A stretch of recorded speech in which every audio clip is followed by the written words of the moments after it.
Today's topic is what to do with all those old manuscripts, finished or unfinished, that are lying around on your computer or in a desk drawer. If you've got 5 minutes, I've got 5 tips for helping you figure out whether to revive them or reject them.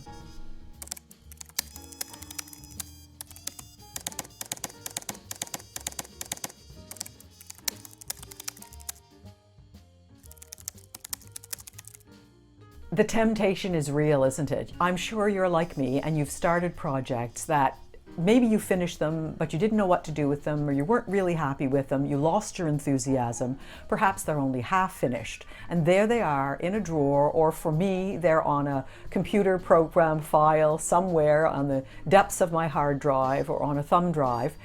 And every once in a while, there is this temptation to dig them out and to think, well, I did all that work, maybe I should polish it up and publish it. Before we get to my 5 tips today, I want to tell you a little story about an old manuscript of mine.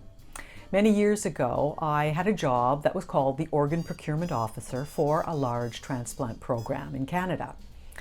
I was responsible for coordinating the transplant coordinators who were responsible in turn for getting the organs to the appropriate donors. I was also responsible for the organ procurement public education program. And while I was working in this job, I became fascinated by all of the ethical dilemmas and the religious fervor of all of the people who seemed to work in the transplant program. And that became the basis for my very first book, which was a non-fiction book about the ethics and politics of organ transplants. It's called Life Without End, The Transplant Story, and it was published a long time ago.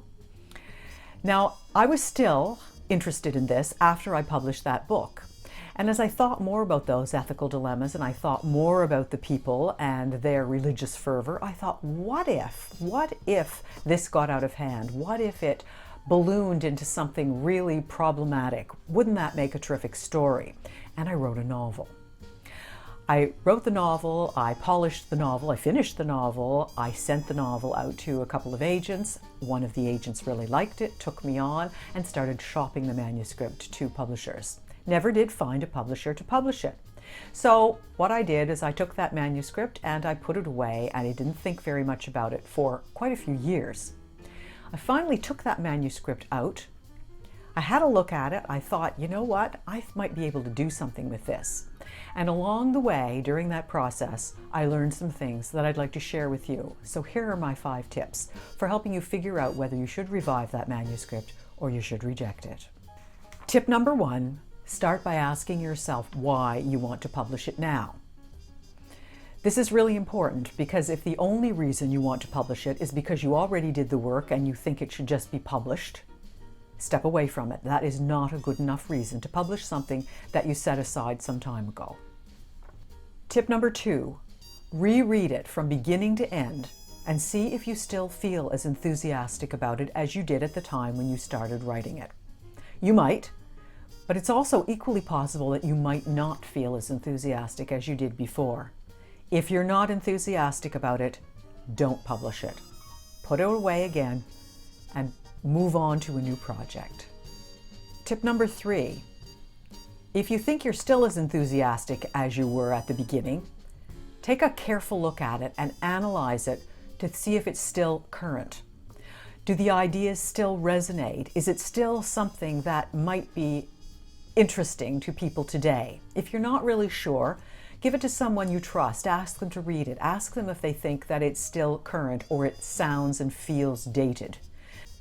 This is an opportunity for you to use beta readers if you like, but you probably won't need to go that far. Giving it to one other person is probably all you're going to need.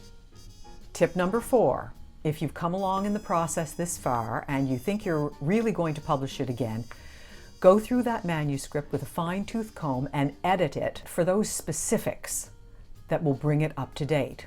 For example, if you wrote it long enough ago that your main protagonist still uses a payphone, unless that's a quirk of character, you're going to have to bring it up to date with cell phones.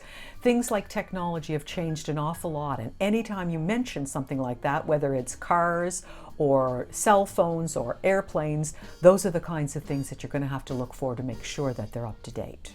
Tip number 5, after you've done all of that, reread it again from beginning to end, just as a book. Don't read it, edit it, read it, and find out if you're still as enthusiastic as you were at the beginning.